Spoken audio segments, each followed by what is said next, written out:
हरिः ओं श्रीगुरुभ्यो नमः।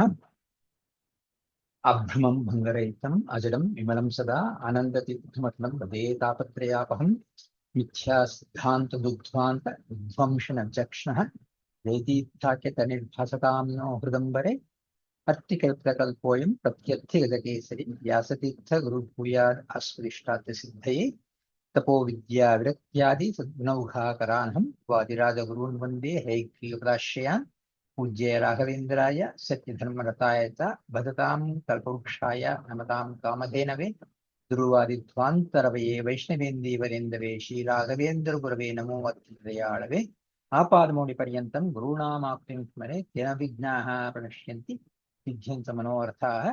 हरिः ओं श्रीगुरुभ्यो नमः।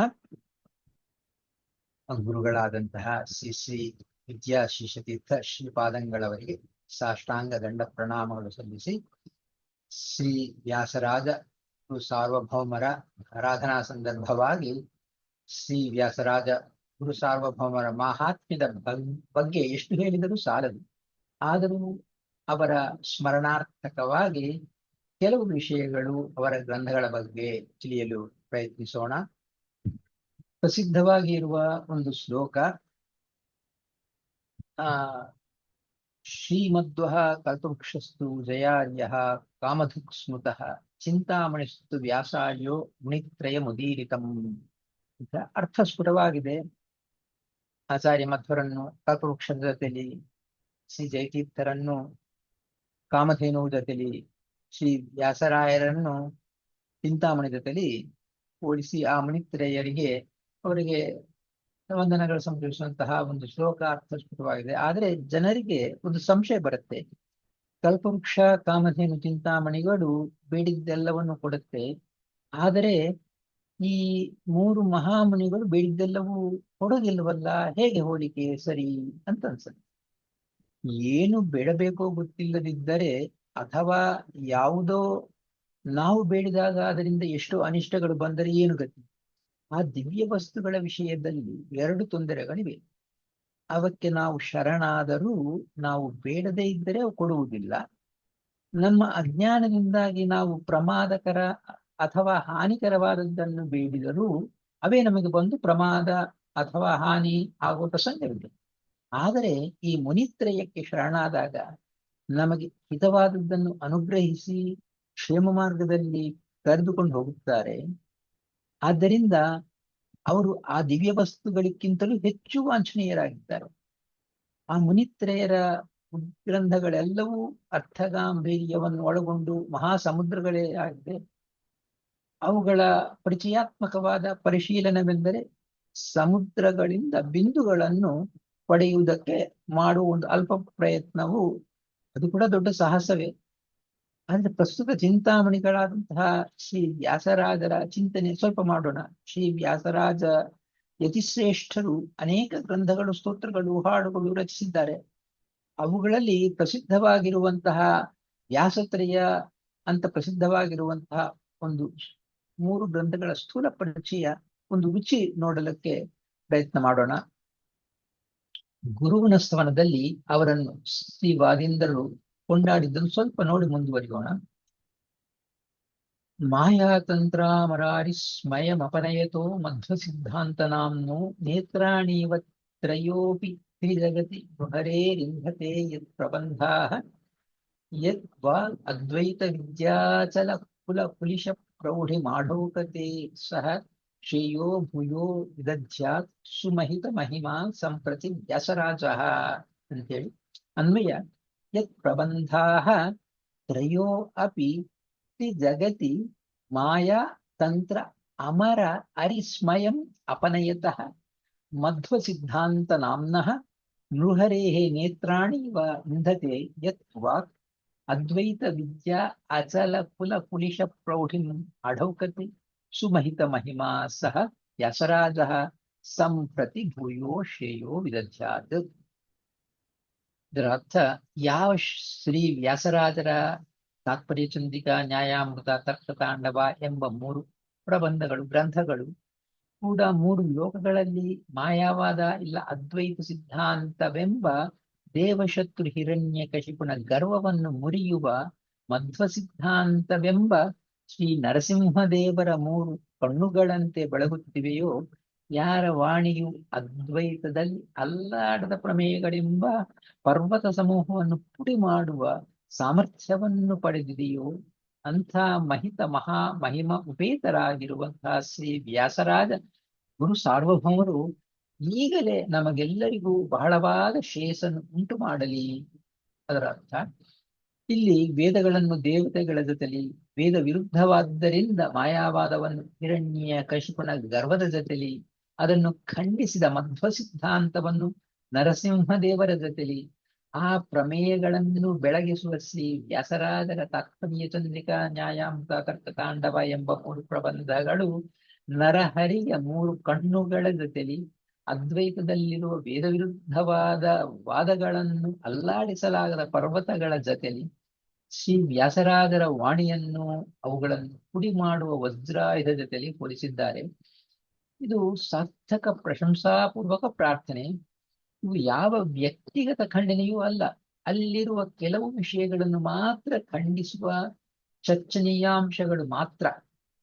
ಜೀವಬ್ರಹ್ಮ ಐಕ್ಯ, ಜಗನ್ಮಿಥ್ಯಾತ್ವ, ಸತ್ತಾತ್ರೈವಿಧ್ಯ, ಪರಬ್ರಹ್ಮನ ಕಲ್ಯಾಣ ಗುಣರಹಿತ ನಿರ್ಗುಣ ಅಂತ ಪರಬ್ರಹ್ಮನನ್ನು ಹೇಳುವುದು ಮುಂತಾದವು ತಿರಸ್ಕಾರ ಮಾಡ್ತಾ ಜೀವ ಬ್ರಹ್ಮ ಭೇದ, ಜಗತ್ ಸತ್ಯತ್ವ, ವಿಷ್ಣು ಸರ್ವೋತ್ತಮತ್ವ, ಸರ್ವಗುಣ ಸಂಪೂರ್ಣತ್ವ ಮುಂತಾದವು ಪ್ರತಿಪಾದನೆ ಮಾಡುವುದೇ ಉದ್ದೇಶವಾಗಿದೆ.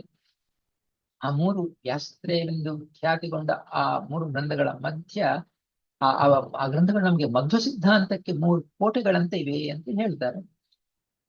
ಶ್ರೀ ವ್ಯಾಸರಾಜರ ಘನತೆ ಎಂದರೆ ಅದ್ಭುತವಾದ ಶಾಸ್ತ್ರಜ್ಞಾನ, ವಾದ ಸಾಮರ್ಥ್ಯ, ಲೋಕಪ್ರಿಯತ್ವವಾದದಲ್ಲಿ ಸೋತವರನ್ನು ಸಹಿತ ಸನ್ಮಾನಿಸುವಂಥದ್ದು. ಅವರು ಸೋಲುವುದಕ್ಕೆ ಕಾರಣ ಅಂದ್ರೆ ಆ ಪ್ರತಿಪಕ್ಷದವರು ಸೋಲುವುದಕ್ಕೆ ಕಾರಣ ಅವರ ಪಕ್ಷ ಸರಿ ಇಲ್ಲದಿರುವುದೇ ಹೊರತು ಅವರ ವಾದ ಬಲಹೀನತೆ ಅಲ್ಲ ಎಂದು ಪ್ರೋತ್ಸಾಹ ನೀಡ್ತಾ ಇದ್ದರು ವ್ಯಾಸರಾಜರು. ಇವೆಲ್ಲ ಗಮನಾರ್ಹವಾದ ವಿಷಯ. ಅವರು ಸರ್ವ ಕಲಾಪಾರಂಗತರಾಗಿದ್ದರು ಶ್ರೀ ವ್ಯಾಸರಾಜರು. ಅಷ್ಟು ಮಾತ್ರವಲ್ಲದೆ ಸರ್ವ ಕಲಾಪಾರಂಗತರಾಗಿರುವಂತಹ ಶ್ರೀ ವಿಜಯೇಂದ್ರ ತೀರ್ಥರಂತಹ ಮಹನೀಯರಿಗೂ ಗುರುಗಳಾಗಿದ್ದರು.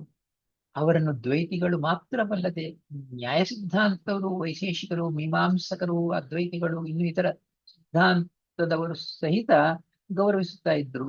ಅಪರೋಕ್ಷ ಜ್ಞಾನಿಗಳೆಂದು ಖ್ಯಾತಿಗೊಂಡಿರುವಂತಹ ಶ್ರೀ ವಾದಿರಾಜರು, ಶ್ರೀ ವಿಜಯೇಂದ್ರರು, ಶ್ರೀ ಪುರಂದರದಾಸರು, ಶ್ರೀ ಕನಕದಾಸರು ಮುಂತಾದವರು ಅವರ ಶಿಷ್ಯರಾಗಿಯೇ ಮೆರೆದಿದ್ದಾರೆ.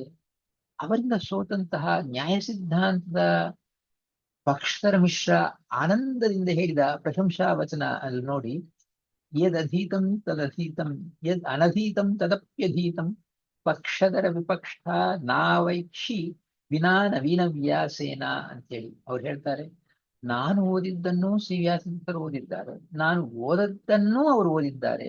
ಪಕ್ಷಧರನ ಪಕ್ಷವನ್ನು ಖಂಡಿಸಿದ ನವೀನ ವ್ಯಾಸರು, ನವವ್ಯಾಸರಂತಿರುವಂಥದ್ದು ಹಾಗಿರತಕ್ಕಂತಹ ವ್ಯಾಸತೀರ್ಥರಂತಹ ಶ್ರೇಷ್ಠರಾದವರನ್ನು ಕಂಡಿಲ್ಲ ಅಂತ ಹೇಳಿ ಕೊಂಡಾಡಿದ್ದ. ಈ ವ್ಯಾಸತ್ರಯ ಮಾತ್ರವಲ್ಲದೆ ಖಂಡನತ್ರಯಕ್ಕೆ ತತ್ವವೇಗ, ಮಂದಾರ ಮಂಜರಿ ಟಿಪ್ಪಣಿ, ತತ್ವವೇದಕ್ಕೆ ಬರುವಂತಹ ಟಿಪ್ಪಣಿ ಮಂದಾರ ಮಂಜರಿ ಅಂತ, ಅವರು ಟಿಪ್ಪಣಿಗಳಿಗೆ ಮಂದಾರ ಮಂಜರಿ ಅಂತ ಒಂದು ಹೆಸರಿದೆ. ಹೀಗೆ ಬರೆದಿದ್ದಾರೆ. ಭೇದೋಜ್ಜೀವನ ಅಂತೇಳಿ ಇದೇ ವಿಧವಾಗಿ ಶ್ರೀ ಕಾಶಿ ತಿರುಮಲಾಚಾರ್ಯ ಕಾಶಿಕಾ ವ್ಯಾಖ್ಯಾನ, ಅದು ವ್ಯಾಖ್ಯಾನ ಸಹಿತವಾಗಿ ಉಪಲಬ್ಧವಾಗಿದೆ. ಆದರೆ ಸತ್ತರ್ಕ ವಿಲಾಸ ಅಂತ ಒಂದು ಬರೆದಿದ್ದಾಳಂತಾರೆ, ಅದು ಉಪಲಬ್ಧವಿಲ್ಲ. ಅದು ಮಂದರ ಪರ್ವತದಿಂದ ಕ್ಷೀರಸಾಗರ ಕಡೆದರೆ ಅಮೃತ ಬಂತು. ಶ್ರೀ ವ್ಯಾಸತೀರ್ಥರ ಪ್ರತಿಭಾ ಮಂದರ ಪರ್ವತದಿಂದ ಶ್ರೀ ಮಧ್ವಶಾಸ್ತ್ರವೆನ್ನುವ ಆ ಕ್ಷೀರಸಾಗರವನ್ನು ಕಡೆದರೆ ನ್ಯಾಯಾಮೃತ ಬಂತು. ಟೀಕಾರಾಯರ ತತ್ವಪ್ರಕಾಶದ ಬೆಳಕನ್ನು ಲೋಕಕ್ಕೆ ಕೊಡುವುದಕ್ಕೆ ತಾತ್ಪರ್ಯ ಚಂದ್ರಿಕಾ ಎಂಬ ಬೆಳದಿಂಗಳು ಬೀರಿದರು. ತರ್ಕದಿಂದ ತರ್ಕದಲ್ಲಿ ತರ್ಕದ ತಾಂಡವ ಮಾಡಿದರೆ ತರ್ಕ ತಾಂಡವವಾಯಿತು. ಅಷ್ಟು ಚೆನ್ನಾಗಿ ಅದ್ವೈತ ದೋಷಗಳನ್ನು ತೋರಿದರು. ಯಾಕೆ ಅವರ ಜೊತೆಲಿ ಅದ್ವೈತಿಗಳಿಗೆ ಮನವರಿಕೆ ಆಗಿಲ್ಲ ಅಂತ ಅನಿಸುತ್ತೆ ಸರಿ, ಆದ್ರೆ ಪೂರ್ವಾಗ್ರಹ ಅಷ್ಟು ಸುಲಭವಾಗಿ ಬಿಡೋದಿಲ್ಲ. ಉದಾಹರಣೆಗೆ, ದ್ವೈತಿಗಳು ಈ ಜಗತ್ತು ನಮ್ಮ ಅನುಭವಕ್ಕೆ ಬಂದಿದೆ, ಇದನ್ನು ಸುಳ್ಳು ಅಂತ ಅದ್ವೈತಿಗಳು ಹೀಗೆ ಭಾವಿಸುತ್ತಾರೆ ಅಂತ ಹೇಳಿದಾಗ ಅದ್ವೈತಿಗಳು, ನಾವು ಜಗತ್ತು ಸುಳ್ಳು ಅಂತ ಹೇಳುತ್ತಿಲ್ಲ ರೀ, ಮಿಥ್ಯ ಅಂದ್ರೆ ನಿಜವಲ್ಲದ ಸುಳ್ಳಲ್ಲದ ಜಗತ್ತೆನ್ನುತ್ತೀವಿ. ಹೀಗೆ ಹಾಗಿರಲು ಸಾಧ್ಯವಿಲ್ಲ ಅಂತ ದ್ವೈತಿಗಳು ಹೇಳಿದರೆ ಅದನ್ನು ಒಪ್ಪಿದರೆ ಅವರಿಗೆ ಅದ್ವೈತ ಅರ್ಥ ಆಗತ್ತೆ ಅಂತ ಅವ್ರು ವಾದಿಸ್ತಾರೆ. ಹೀಗೆ ಅದ್ವೈತ ಅರ್ಥ ಆದ್ರೇನೆ ಅದು ಗೊತ್ತಾಗತ್ತೆ ಅಂತ ಅವ್ರು ಹೇಳುದು. ಆದರೆ ಈ ಅದ್ವೈತದ ವಿಸ್ತಾರವನ್ನು ಮಾಡಿ ಅದನ್ನು ಸರಿಯಾದ ರೀತಿಯಲ್ಲಿ ಖಂಡನೆ ಮಾಡಿದ ವಿಧಾನವನ್ನು ನೋಡೋಣ. ಅನಂತ ಕಾಲದವರೆಗೂ ಈ ಚರ್ಚೆ ನಡೀತಾನೆ ಇರುತ್ತೆ ದ್ವೈತಗಳಿಗೆ. ಕಾರಣ ಅದ್ವೈತವನ್ನು ಯಾವುದೇ ರೀತಿಯಲ್ಲಿ ಬಲಪಡಿಸಬೇಕಂತ ಅದಕ್ಕೆ ಅನೇಕ ವಿಧಾನಗಳನ್ನು ಅವಲಂಬಿಸಿ ಬಲು ರೀತಿಯಲ್ಲಿ ಅಸ್ಪಷ್ಟತೆ, ಗೊಂದಲ ಸೃಷ್ಟಿ ಮಾಡಿದ್ದಾರೆ. ಒಂದು ಕಡೆ ಅಸ್ಪಷ್ಟ ಶಬ್ದಜಾಲ ಪ್ರಯೋಗ ಮಾಡುವುದು ಒಂದು ದಾರಿ, ಅದು ಮುಚ್ಚಿದ್ರಿಂದ ಮತ್ತೊಂದು ಶಬ್ದಜಾಲದಿಂದ ಮತ್ತೊಂದು ದಾರಿ. ಸೊ ಒಬ್ಬೊಬ್ಬ ಅದ್ವೈತಿ ಒಂದೊಂದು ನಿರ್ವಚನ ಕೊಟ್ಟು ಬಹುವಿಧ ನಿರ್ವಚನಗಳ ದ್ವಾರ ಬೇರೆ ಬೇರೆ ಬಾಗಿಲು ತೆರೆದು ಹೀಗೆ ಸುತ್ತು ಓಡಾಡುವಂತೆ ಮಾಡಿದ್ದಾರೆ. ಮತ್ತೊಂದು ಕಡೆ ದಾರಿ ತಪ್ಪಿಸುವ ದೃಷ್ಟಾಂತಗಳನ್ನು ಕೊಡ್ತಾ ಇದ್ರು. ವ್ಯಾಸತೀರ್ಥರ ಕೊಡುಗೆ ಏನಂದ್ರೆ ಅವರ ಎಲ್ಲ ಶಬ್ದಜಾಲವನ್ನು, ನಿರ್ವಚನಗಳನ್ನು, ವಾದಗಳನ್ನು, ದೃಷ್ಟಾಂತಗಳನ್ನು ಸಂಗ್ರಹಣ ಮಾಡಿ ಅವೆಲ್ಲವನ್ನು ಅಲ್ಲಗಳೆಯುತ್ತಾ ಲೋಕೋತ್ತರ ರೀತಿಯಲ್ಲಿ ನಿಜತತ್ವವನ್ನು ತೋರಿಸಿಕೊಟ್ಟಿದ್ದಾರೆ. ಅದ್ವೈತಿಗಳು ಪ್ರವೇಶ ಮಾಡಿದ ಶಬ್ದಗಳಿಂದ ಹೇಳಲ್ಪಟ್ಟದ್ದು ಶಾಸ್ತ್ರಮತವೇ ಅಲ್ಲ. ಅದನ್ನು ಸಿದ್ಧಗೊಳಿಸಲು ಅವರ ನಿರ್ವಚನಗಳನ್ನೇ ತಗೊಂಡು ಅವುಗಳು ಯಾಕೆ ಸರಿಯಿಲ್ಲ ಅಂತ ತೋರಿಸಿಕೊಟ್ಟಿದ್ದಾರೆ. ಅವರ ವಾದಗಳನ್ನೆಲ್ಲ ಕ್ರೋಢೀಕರಿಸಿ ಅವುಗಳಲ್ಲಿರುವ ದೋಷಗಳನ್ನು ವಿವರಣೆ ಮಾಡಿದ್ದಾರೆ. ಅವರು ಕೊಡುವ ದೃಷ್ಟಾಂತಗಳು ದೋಷಭರಿತವೆಂದು ನಮಗೆ ತಿಳಿಯುವಂತೆ ಮಾಡಿದ್ದಾರೆ. ಉದಾಹರಣೆಗೆ ನಿರ್ಗುಣ ಬ್ರಹ್ಮ, ಅವಿದ್ಯಾ, ಅದ್ವೈತ ರೀತಿಯಲ್ಲಿ ಸತ್ಯವನ್ನು ಮುಚ್ಚಿ ಮತ್ತೊಂದು ತೋರುವಂತೆ ಮಾಡುವುದು, ಮಾಯಾ, ಅದ್ವೈತ ರೀತಿಯ ಮಾಯಾ ವಿಧಾನ, ಅಧ್ಯಾಸಾನ್, ಸುಪ್ರೀಂ ಪೊಸಿಷನ್ ಅಂತೀವಿ ನೋಡ್ರಿ, ಆರೋಪಿತ, ಹಾಗೂ ಜಗನ್ಮಿಥ್ಯಾತ್ವ, ಭೇದ ಮಿಥ್ಯಾತ್ವ, ಸತ್ತಾತರ ವಿದ್ಯಾ ಅಂದ್ರೆ ಪ್ರಾತಿಭಾಸಿಕ ಸತ್ಯ, ವ್ಯಾವಹಾರಿಕ ಸತ್ಯ, ಪಾರಮಾರ್ಥಿಕ ಸತ್ಯ ಅಂತ 3 ವಿಧವಾದ ಸತ್ಯಗಳಿದೆ ಅಂತ ಹೇಳುವುದು. ಇಂತಹ ಪ್ರಮಾಣಗಳನ್ನು ಅವಿದ್ಯಾವತ್ ವಿಷಯತ್ವ, ಅನಿರ್ವಚನೀಯತ್ವ, ಇಲ್ಲ ಅನಿರ್ವಾಚ್ಯತ್ವ, ನಿರ್ವಚನ ಮಾಡ್ಲಿಕ್ಕಾಗುದಿಲ್ಲ, ಅನ್ಡಿಫೈನಬಲ್ ಅಂತ ಹೇಳುವಂಥದ್ದು. ದೃಷ್ಟಿ ಸೃಷ್ಟಿವಾದ, ಏಕಜೀವವಾದ, ಆತ್ಮೈಕ್ಯ, ವಿಶ್ವಮಿಥ್ಯ, ದೃಶ್ಯತ್ವ, ಜಡತ್ವ, ಪರಿಚ್ಛಿನ್ನತ್ವ, ಶುಕ್ತಿರಥವತ್, ರಜ್ಜುಸರ್ಪವತ್, ಇಂತಹದ್ದು ಮಾತುಗಳನ್ನು ಹೇಳುವುದು ಇದೆಲ್ಲ ಮಾಡಿದ್ದಾರೆ. ಈ ಜಗತ್ತು ಮತ್ತು ಅದರಲ್ಲಿ ಕಾಣುವ ಪದಾರ್ಥಗಳೆಲ್ಲವೂ ಮಿಥ್ಯೆ. ಕಾಣುವುದರಿಂದ, ಜಡವಾದ್ದರಿಂದ ಪರಿಚ್ಛಿನ್ನತ್ವ ಅಂದ್ರೆ ಪರಿಚ್ಛಿನ್ನತ್ವ ಅಂದ್ರೆ ಏನು? They have limitedness, they have boundaries ಅಂತ ಹೇಳುವಂಥದ್ದು. ಹೀಗೆ ಹೇಳುವಂಥದ್ದು. ಅದು ಹೇಗೆ ಅಂದ್ರೆ ಚಿಪ್ಪು ಬೆಳ್ಳಿ ನೇಕ ಸಿಗುವಂತೆ ಅಂತ ನೋಡ್ರಿ. ಅಂದ್ರೆ ಬೆಳ್ಳಿಯಂತೆ ಕಾಣುತ್ತೆ, ಅದದು ಬೆಳ್ಳಿ ಅಲ್ಲ. ಚಿಪ್ಪು ಬೆಳ್ಳಿಯ ಚಿಪ್ಪು, ಬೆಳ್ಳಿನ ಬಣ್ಣದಲ್ಲಿರುವಂತಹ ಚಿಪ್ಪು ಇದರಂತೆ. ಇಲ್ಲ ಹಗ್ಗ ಹಾವುನಂತೆ, ಹಗ್ಗವನ್ನು ನೋಡಿ ಹಾವು ಅಂತ ಭ್ರಮಿಸುತ್ತೆ. ಹಾಗೆ ಈ ಜಗತ್ತು ಅಂತೇಳಿ ಅವರು ವಾದ ಏನು ಮಾಡ್ತಾರೆ ನೋಡ್ರಿ. ಚಿಪ್ಪು ಬೆಳ್ಳಿಯಂತೆ ಕಾಣುತ್ತೆ, ಆದ್ರೆ ಅಲ್ಲಿ ಬೆಳ್ಳಿ ಇಲ್ಲ. ಹಗ್ಗ ಹಾವಿನಂತೆ ಕಾಣುತ್ತೆ, ಆದ್ರೆ ಅಲ್ಲಿ ಹಾವು ಇಲ್ಲ. ಅದು ಹೇಗೋ ಹಾಗೆ ಈ ಜಗತ್ತು ಇದ್ದಂತೆ ಕಾಣುತ್ತೆ, ಆದ್ರೆ ಇದು ಇಲ್ಲ ಅನ್ನುವುದು ಅವರ ವಾದ.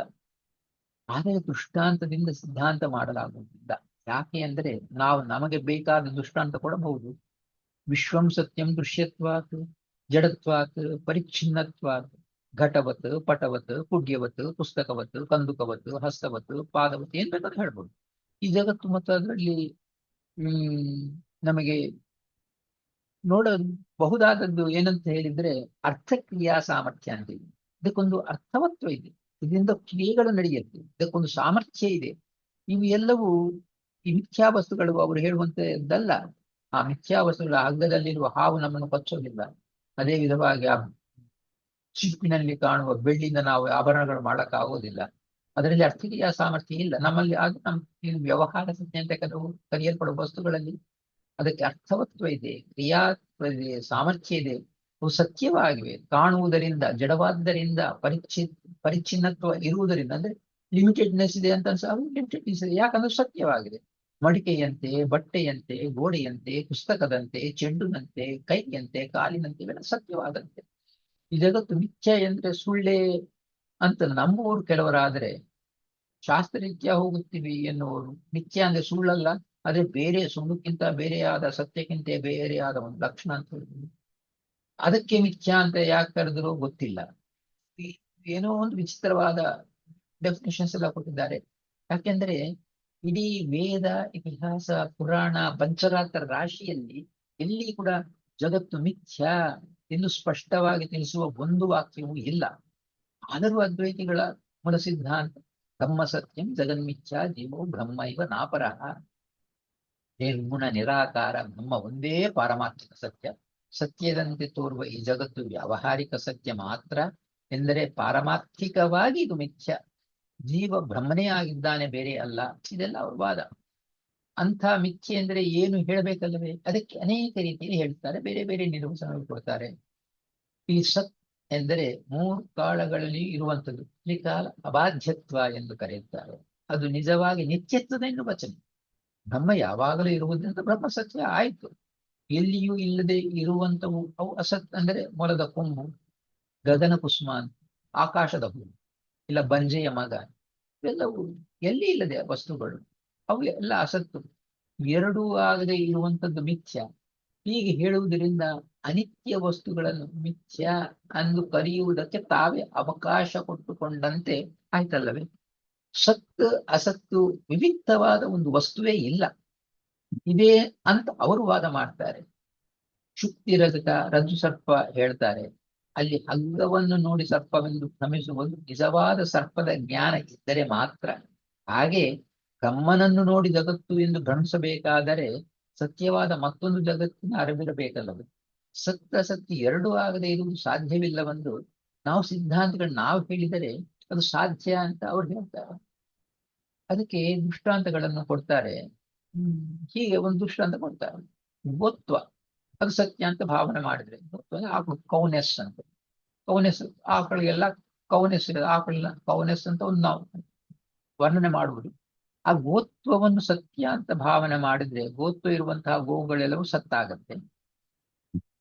ಅಶ್ವತ್ವ ಅದು ಗೋತ್ವ ಅಂದ್ರೆ ಕುದುರೆತನ, ಆಕಳತನ ಕುದುರೆತನ ಅಂತ. ಕುದುರೆತನ ಗೋತ್ವ ಅಲ್ಲ, ಅದಕ್ಕೆ ಅಶ್ವತ್ವ ಅನ್ನೋದು ಗೋತ್ವ ಅಲ್ಲ. ಆದ್ದರಿಂದ ಅಶ್ವತ್ವ ಅಂದ್ರೆ ಕುದುರೆತನ ಇರುವಂತಹ ಕುದುರೆಗಳೆಲ್ಲ ಕೂಡ ಅಸತ್ತು ಆಗತ್ತಲ್ಲ. ಯಾಕಂದ್ರೆ ಅವ ಸತ್ತಲ್ಲ. ಸತ್ತು ಆಕಳು ಅಂತ ಹೇಳಿದ್ರೆ ಅಸತ್ತು ಕುದುರೆಗಳು, ಅವು ಆಕಳಲ್ಲಲ್ವಾ, ಅದಕ್ಕೆ ಅವು ಅಸತ್ತು. ಹಾಗೆ ಆಕಳು ಕುದುರೆ ಅಲ್ಲದೆ ಇರುವಂಥದ್ದು ಅಸತ್ತು ವಿವಿಕ್ತ. ಅಂದರೆ ಗೋತ್ವ ಅಶ್ವತ್ವ ಎರಡೂ ಇಲ್ಲದ ಪ್ರಾಣಿಗಳು, ವ್ಯಾಘ್ರತ್ವ ಇಲ್ಲ ಖರತ್ವ, ಸಿಂಹತ್ವ, ಹುಲಿಗಳು, ಕತ್ತೆಗಳು, ಸಿಂಹಗಳು ಇದ್ದೇ ಇರುವಲ್ಲ. ಆದ್ದರಿಂದ ಸತ್ತು ಅಸತ್ತು ಎರಡೂ ಆಗದಿರುವ ವಸ್ತುಗಳು ಇರಬಹುದು ಅಂತ ವಾದ ಮಾಡ್ತಾರೆ. ಇಲ್ಲಿ ಏನ್ ದೋಷ ಅಂತ ಹೇಳಿದ್ರೆ, ಗೋತ್ವವಿಲ್ಲದಿರುವಿಕೆಗೆ ಎಲ್ಲವನ್ನೂ ತಗೊಳ್ಳದೆ ಏಕದೇಶ ಅಂದ್ರೆ ಕೆಲವನ್ನು ಮಾತ್ರ, ಸಬ್ಸೆಟ್ ಮಾತ್ರ ತಗೊಂಡಿದ್ದಾರೆ. ಅಶ್ವಗಳನ್ನು ಮಾತ್ರ ತಗೊಳ್ಳುವುದು ಅದು ದೋಷ. ಗೋತ್ವವಲ್ಲದೆ ಇರುವುದಂತ ಹೇಳಿದ್ರೆ ಎಲ್ಲವೂ ತಗೋಬೇಕು. ಹಾಗೆ ತಗೊಳ್ಳದೆ ದೃಷ್ಟಾಂತವನ್ನು ಕೊಡುವಾಗಲೇ ಡಿಫೆಕ್ಟಿವ್ ಎಕ್ಸಾಂಪಲ್ಸ್ ಕೊಡ್ತಾರೆ. ಅದಕ್ಕೆ ಇದನ್ನು ಆ ನಾವು ಸೆಟ್ ಥಿಯರಿ ಅಂತೀವಿ. ಸೆಟ್ ಥಿಯರಿ ಅಂತ ಒಂದು ಮಾಡರ್ನ್ ವೇ, ಆ ರೀತಿಯಲ್ಲಿ ಸ್ವಲ್ಪ ನೋಡೋಣ. ಸೆಟ್ ಥಿಯರಿ ನಾವು ಹೇಳ್ಬೋದಂತೆ. ಸತ್ ಅಂತ ಕರೆಯಲ್ಪಡುವುದೆಲ್ಲ ಒಂದು ಸೆಟ್ ಅಂತ ನಾವು ತಕೊಂಡ್ರೆ ಅದೇ ಇದಾಗಿ, ಅಫ್ಕೋರ್ಸ್ ಬಹಳ ಗಣಿತ ಬೇಕಾಗಿಲ್ಲ, ಸ್ವಲ್ಪ ಬೇಸಿಕ್ ಗಣಿತ ಇದ್ರೆ ಸಾಕು.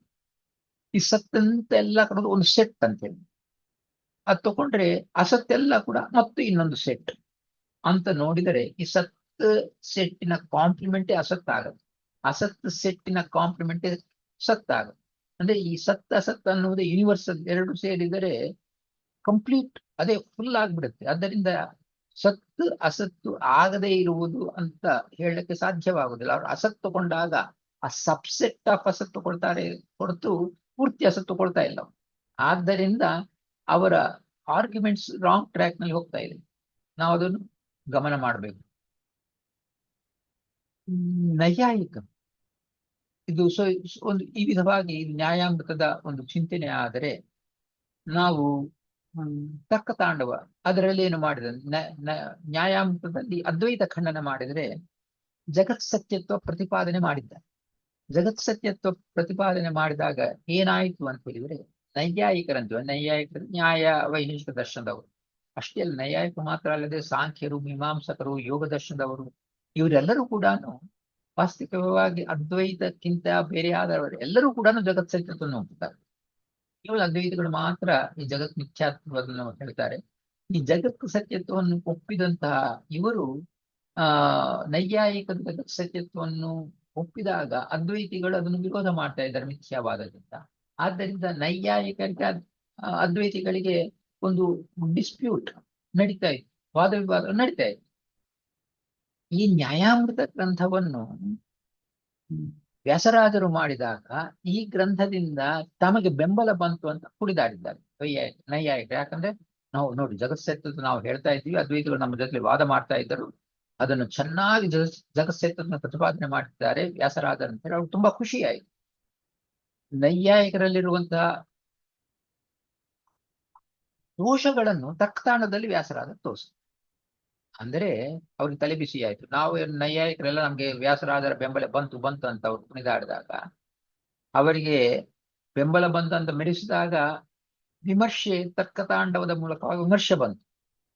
ಅವರು ನೈಯಾಯಿಕರಲ್ಲಿ ಇರುವಂತಹ ಅನೇಕ ವಿಧವಾದ ದೋಷಗಳನ್ನೆಲ್ಲ ಕೂಡ ಈ ತರ್ಕತಾಂಡವದಲ್ಲಿ ತೋರಿಸಿದ್ದಾರೆ.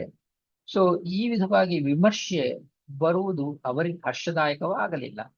ಅವರು ಅದ ಒಂದು ಮಾತು ಬಂತ ಆವಾಗ, ಅಮೃತೇನ ಆರ್ಜಿತ ಕೀರ್ತಿ ತಾಂಡವೇನ ವಿನಾಶಿತ ಅಂತ.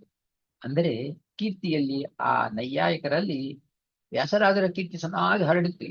ಆಹಾ, ನ್ಯಾಯಾಮೃತ ಮಾಡಿದರು, ನಮಗೆ ಒಳ್ಳೆ ಬೆಂಬಲ ಬಂತು ಅಂತ ಕೊಂಡಾಡಿದ್ದಾರೆ ವ್ಯಾಸರಾಜ. ಆಮೇಲೆ ಅವರನ್ನೇ ವಿಮರ್ಶೆ ಮಾಡುವಾಗ ತರ್ಕತಾಂಡವದಿಂದ ಆ ಅವರ ಕೀರ್ತಿ ಅಂದ್ರೆ ಅವರನ್ನು ಹೊಗಳುವುದು ನಿಲ್ಲಿಸ್ಬಿಟ್ರು ನೈಯಾಯಿಕರು. ಯಾಕಂದ್ರೆ ನಮ್ಮನ್ನೇ ವಿಮರ್ಶೆ ಮಾಡ್ತಾ ಇದ್ದಾರೆ ವ್ಯಾಸರಾಜರು ಅಂತ ಹೇಳಿ ತೊಂದರೆ ಆಯಿತು ಅಂತ ಹೇಳಿ ತಮಾಷೆಯಾಗಿ ಹೇಳುವಂಥದ್ದು. ಒಟ್ಟಾರೆ ನಮಗೆ ಸತ್ಯದ ಅರಿವು ಬೇಕಷ್ಟೇ. ಈ ಸ್ಕೂಲ್ ಅವರು ಆ ಸ್ಕೂಲ್ ಅವರನ್ನು ಖಂಡನೆ ಮಾಡುವುದಂತಲ್ಲ, ನಮಗೆ ಸತ್ಯ ಪ್ರಾಮಾಣಿಕ ಬೇಕು. ಬಂದು ಉದಾಹರಣೆಗೆ ತರ್ಕತಾಂಡದಲ್ಲಿ ಏನು, ನೈಯಾಯಿಕರು ಪ್ರಾಮಾಣ್ಯ ಸ್ವತಸ್ತ್ವವನ್ನು ಒಪ್ಪುವುದಿಲ್ಲ. ಪ್ರಾಮಾಣ್ಯ ಸ್ವತಸ್ತ್ವ ಅಂದ್ರೆ ಸೆಲ್ಫ್ ವೆಲಿಡಿಟಿ ಅಂತಿದ್ರೆ ಅವರ ವಾದ ಹಾಗೆ ವಾದ ಮಾಡ್ತಾರಂದ್ರೆ ನೈಯಾಯಿಕರು, ಅವರು ಅಪ್ರಮಾಣ್ಯ ಅಂದ್ರೆ ಏನು, ಇನ್ವ್ಯಾಲಿಡಿಟಿ, ಅದು ಪರತಸ್ತ್ವ ಅಂದ್ರೆ ಯಾವ್ದಾದ್ರು ಇನ್ವ್ಯಾಲಿಡ್ ಅಂತ ಹೇಳುವುದಕ್ಕೆ ಇನ್ನೊಂದು ಹಾಗೆ ಅದರ ಮೂಲಕವಾಗಿ ಇದು ಇನ್ವ್ಯಾಲಿಡ್ ಅಂತ ಹೇಳ್ತೀವಿ. ಹೇಗೆ ಅಪ್ರಮಾಣ್ಯವನ್ನು ಬೇರೆ ಔಟ್ಸೈಡ್ ಎಲಿಮೆಂಟ್ಸ್ ನಾವು ರಿಫ್ಯೂಟ್ ಮಾಡ್ತೀವೋ, ಹಾಗೆ ಅಂದ್ರೆ ಅಪ್ರಮಾಣ್ಯ ಸಪೋರ್ಟ್ ಮಾಡೋದಕ್ಕೆ something from outside has to come. ಅದೇ ವಿಧವಾಗಿ ಪ್ರಾಮಾಣ್ಯವೂ ಪರತಸ್ತ್ವ ಅಂತ ಹೇಳುವ, ಅಂದ್ರೆ ಒಂದು ಪ್ರಮಾಣ, ಇದು ಪ್ರಾಮಾಣ್ಯವಾಗಿದೆ, ಇದು ದಿಸ್ ಇಸ್ ವ್ಯಾಲಿಡಿಟಿ, ಇದಕ್ಕೆ ವ್ಯಾಲಿಡಿಟಿ ಇದೆ ಅಂತ ಹೇಳೋದಕ್ಕೆ ಇನ್ನೊಂದು ವ್ಯಾಲಿಡ್ ಸೋರ್ಸ್ ನಮ್ಗೆ ಬೇಕು. ಆ ವ್ಯಾಲಿಡ್ ಸೋರ್ಸ್ ಇಂದ ಮಾತ್ರ ಇದನ್ನ ವ್ಯಾಲಿಡ್ ಅಂದ್ರೆ ಯಾವುದು ಕೂಡ ಪ್ರಾಮಾಣ್ಯ ಅನ್ನೋದು ಪರತಸ್ತ್ವ. ಅಂದ್ರೆ validity is external only, it has to come from outside.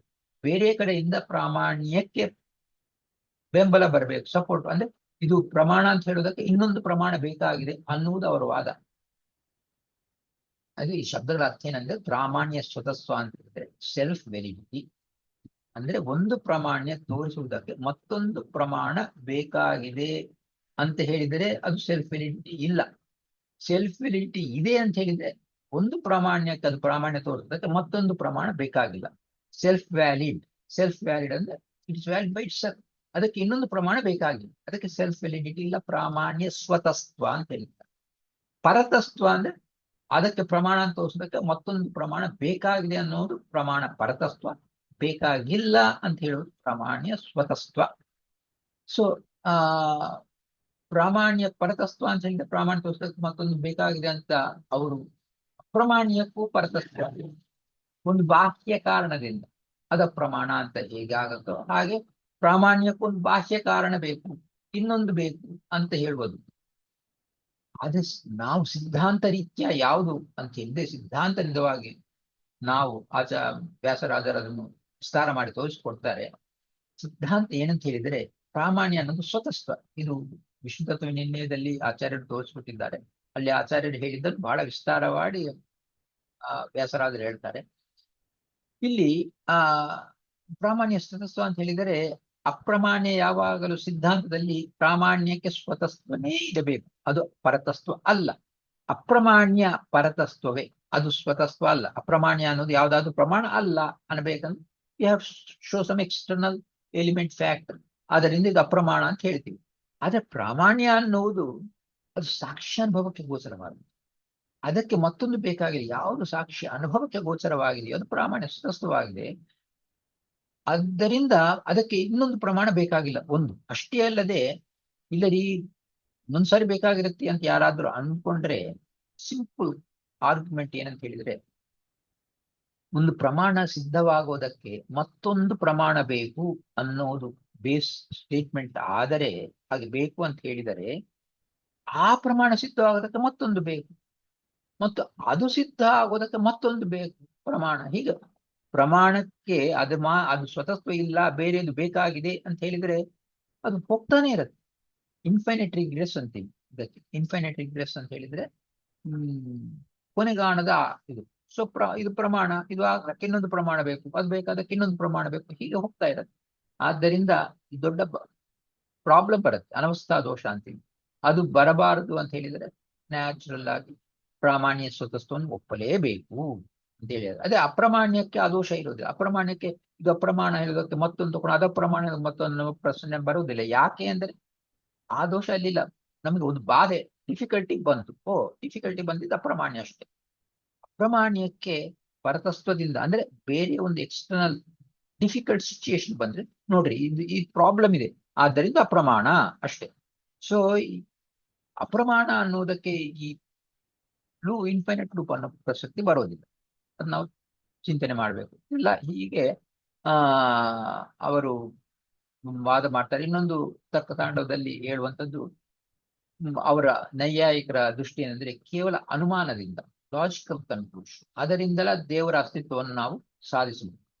ದೇವರ ಅಸ್ತಿತ್ವವನ್ನು ಸಾಧಿಸುವುದಕ್ಕೆ ಅನುಮಾನ ಪ್ರಮಾಣದಿಂದ, ಯಾಕಂದ್ರೆ ವಾಚ್ ಮೇಕರ್ ಅಂತೀವಿ ನೋಡ್ರಿ, ಯಾವುದೋ ಒಂದು ಕಾರ್ಯ ಇದೆ ಅಂತ ಆ ಕಾರ್ಯ ಮಾಡುವುದಕ್ಕೆ ಒಬ್ರು ಬೇಕು. ಅದರಿಂದ ಅನುಮಾನದಿಂದ ಇದಿಷ್ಟು ಬ್ರಹ್ಮಾಂಡ ಇದೆ, ಈ ಜಗತ್ತನ್ನು ಸೃಷ್ಟಿ ಮಾಡಿದವನು ಒಬ್ಬನು ಇರಬೇಕು ಅಂತ ಹೀಗೆ ನಾವು ವಾದ ಮಾಡಿ ದೇವರ ಅಸ್ತಿತ್ವವನ್ನು ನಾವು ತೋರಿಸಬಹುದು ಅಂತ ಅವರ ವಾದ.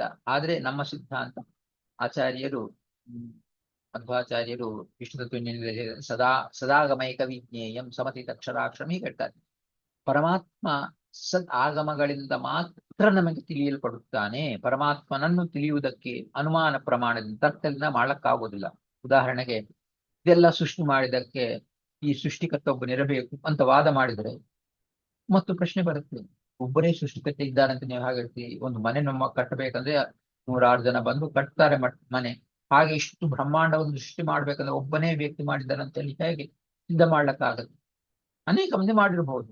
ಆದ್ದರಿಂದ ಸರ್ವೋತ್ತಮನಾದ ಒಬ್ಬ ಪರಮಾತ್ಮ ಇದ್ದಾನಂತ ಹೇಗೆ ಸಿದ್ಧವಾಗುತ್ತೆ? ಇದು ಕೇವಲ ಆಗಮ ಪ್ರಮಾಣದಿಂದ ಮಾತ್ರ ಸಿದ್ಧವಾಗುವಂಥದ್ದು. ಕೇವಲ ತರ್ಕದಿಂದ, ಅನುಮಾನದಿಂದ ಅದು ಸಿದ್ಧವಾಗೋದಿಲ್ಲ.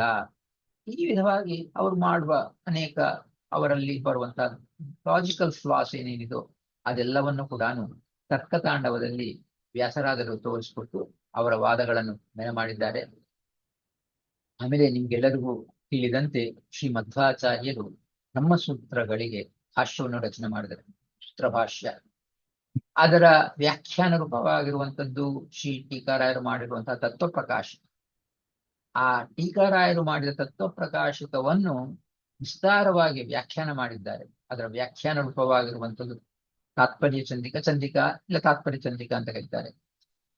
ಇದು ತತ್ವಪ್ರಕಾಶಕವನ್ನು ವಿಸ್ತಾರ ಮಾಡುವುದು ಮಾತ್ರವಲ್ಲದೆ ಅದ್ವೈತ, ವಿಶಿಷ್ಟ ಅದ್ವೈತಗಳಲ್ಲಿರುವ ದೋಷಗಳನ್ನು ಕೂಡ ತಿಳಿಸಿ ಕಂಪೇರ್ ಅಂಡ್ ಕಾಂಟ್ರಾಸ್ಟ್ ಹೇಳಿದಂತೆ ಇವೆಲ್ಲವನ್ನು ಮಧ್ವ ಸಿದ್ಧಾಂತದಲ್ಲಿ ನಾವು ಪ್ರತಿಪಾದನೆ ಮಾಡುವುದನ್ನು ಆಚಾರ್ಯ ಮತ್ತು ಭಾಷಣ ಇಟ್ಕೊಂಡು ಅದು ಹೇಗೆ ರಾಂಗ್ ನಾಲೆಡ್ಜ್ ಅದನ್ನು ತೆಗೆದುಹಾಗತ್ತೆ ಅಂತ ಹೇಳಿ ನಮಗೆ ತೋರಿಸ, ಅಂದ್ರೆ ಮಧ್ವ ಭಾಷ್ಯ ಮಾತ್ರ ನಮ್ಗೆ ಗ್ರಾಹ್ಯವಾಗಿದೆ ಅಂತ ಆ ತಾತ್ಪರ್ಯ ಸಂಧಿಕದಲ್ಲಿ ಚೆನ್ನಾಗಿ ತಿಳಿಸಿಕೊಟ್ಟಿದ್ದಾರೆ.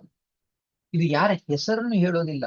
ಬೇರೆ ಅವರ ವಾದಗಳನ್ನು ಶಂಕರಾಚಾರ್ಯನೋ ರಾಮಾನುಜಾಚಾರ್ಯನೋ ವಿಮರ್ಶೆ ಮಾಡಿದಾಗ ಯಾವ ಹೆಸರನ್ನು ಹೇಳೋದಿಲ್ಲ. ಕೇಚಿದಾಹುಕು, ಕೆಲವರು ಹೇಳಿದರು, ಇಂತಾದ ವಚನಗಳಿಂದ ಪೂರ್ವ ಪಕ್ಷ ತೋರಿಸಿಕೊಟ್ಟು ಅದು ಯಾಕೆ ಸರಿ ಇಲ್ಲ, ಸುಮ್ಮನೆ ಸರಿ ಇಲ್ಲ ಅಂತ ಹೇಳೋದಲ್ಲ, ಅದು ಯಾಕೆ ಸರಿ ಇಲ್ಲ ಅಂತ ಹೇಳ್ತಾರೆ. ಅದು ಕೆಲವು ಜನ ವಿಮರ್ಶೆ ಮಾಡ್ತಾರೆ. ಏನ್ರಿ ನಿಮ್ಮ ಮತವನ್ನು ನೀವು ಎಷ್ಟಾದ್ರು ಬೇರೆಯವ್ರನ್ನ ಯಾಕೆ, ಸ್ವಮತ ಭೂಷಣ ಸ್ವಮತ ಮಂಡನ ಸರಿ ಚೆನ್ನಾಗಿ, ಪರಮತ ದೂಷಣ ಪರಮತ ಖಂಡನೆ ಯಾಕೆ ಮಾಡ್ಬೇಕು ಅಂತ ಹೇಳಿ ಕೆಲವು ಜನ ಅಬ್ಜೆಕ್ಟ್ ಮಾಡ್ತಾರೆ.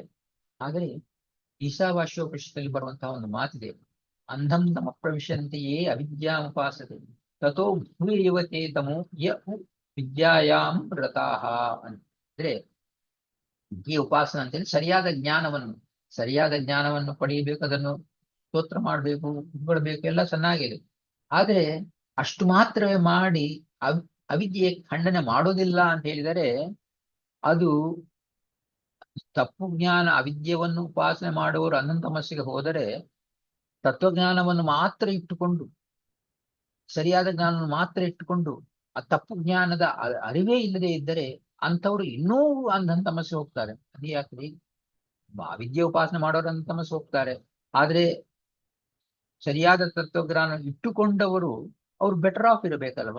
ಇಟ್ಟುಕೊಂಡು ಅವಿದ್ಯೆಯನ್ನು ಖಂಡನೆ ಮಾಡೋದಿಲ್ಲ, ಅವರು ಇನ್ನೂ ಅಂಧ ತಮಸ್ಸೆ ಹೋಗ್ತಾ ಅಂತ. ಅದು ಹೇಗೆ ಕೂಡುತ್ತೆ ಅಂತ ಹೇಳಿದ್ರೆ, ಯಾವಾಗೂ ಒಂದು ನೀವು ಪ್ಯೂರ್ ಆಬ್ಜೆಕ್ಟ್ಸ್ ಎಲ್ಲ ಇರುತ್ತೆ, ಅದರ ಜೊತೆಲಿ ಕೆಟ್ಟದನ್ನೆಲ್ಲ ಸೇರಿಸಿಬಿಟ್ಟು ಈ ಪ್ಯೂರ್ ಅನ್ನು ನಾಶ ಮಾಡುವಂಥದ್ದು. ಆದ್ದರಿಂದ ಜ್ಞಾನವನ್ನು, ತತ್ವಜ್ಞಾನವನ್ನು ಪಡೆದು ಆ ಮಿಥ್ಯಾ ಜ್ಞಾನದ ಅರಿವು ಇಲ್ಲದೆ ಇದ್ದಾಗ ಈ ತತ್ವಜ್ಞಾನಕ್ಕೆ ತೊಂದರೆ ಬರುತ್ತೆ. ಯಾಕಂದ್ರೆ ಅದು ಕರೆಕ್ಟೇ, ಇದು ಕರೆಕ್ಟ್, ಎರಡೂ ಕರೆಕ್ಟೇ, both are in their own perspective they are right ಅಂತ ಹೇಳಿದಾಗ ತತ್ವಜ್ಞಾನ ಪಡೆದು ಅದು ವ್ಯರ್ಥ ಮಾಡಿದಂತಾಗುತ್ತೆ. ಆದ್ದರಿಂದ ಇಂಥವರ ಪರಿಸ್ಥಿತಿ ಇನ್ನೂ ಹೀನಕರವಾದ ಪರಿಸ್ಥಿತಿ ಆಗುತ್ತೆ. ಆದ್ದರಿಂದ ಅದನ್ನು ಯಾವತ್ತೂ ಒಪ್ಪುವುದಿಲ್ಲ. ಸೊ ಈ ವಿಧವಾಗಿ ನಾವು ಸರಿಯಾದ ಜ್ಞಾನವನ್ನು ಪಡೆಯುವುದು ಮಾತ್ರವಲ್ಲದೆ ತಪ್ಪು ಜ್ಞಾನವನ್ನು ತೆಗೆದುಹಾಕಿ ಅದನ್ನು ನಿರ್ಮೂಲ ಮಾಡಬೇಕು. ಅದು ಯಾಕೆ ಅಂದ್ರೆ ನಮಗಾಗಿ, ನಮ್ಮ ಉದ್ಧಾರಕ್ಕಾಗಿ, ಮೋಕ್ಷ ಬರಬೇಕಂದ್ರೆ ಅದು ಅತ್ಯಂತ ಅವಶ್ಯಕ ಅನ್ನೋದು ಈಶಾವಾಸ್ಯದಿಂದ ವಾಕ್ಯದಿಂದ ನಮಗೆ ಗೊತ್ತಾಗತ್ತೆ. ಆದ್ದರಿಂದ ಇದನ್ನು ದೃಷ್ಟಿಯಲ್ಲಿಟ್ಟುಕೊಂಡು ವ್ಯಾಸರಾಜರು ಈ 3 ಗ್ರಂಥಗಳಲ್ಲಿ ಕೂಡ ಸತ್ಸಿದ್ಧಾಂತದ ಪ್ರತಿಪಾದನೆ, ದುಷ್ಟ ಸಿದ್ಧಾಂತಗಳನ್ನು ಖಂಡನೆ ಮಾಡುವುದು, ಇವು ಕೋಟೆಗಳಂತೆ ನಿರ್ಮಾಣ ಮಾಡಿದ ಈ 3 ಗ್ರಂಥಗಳಲ್ಲಿ ನಮಗೆ ತೋರಿಸಿಕೊಟ್ಟಿದ್ದಾರೆ. ಹರೇ ಶ್ರೀನಿವಾಸ, ಶ್ರೀ ಕೃಷ್ಣ ಅರ್ಪಣಮಸ್ತು.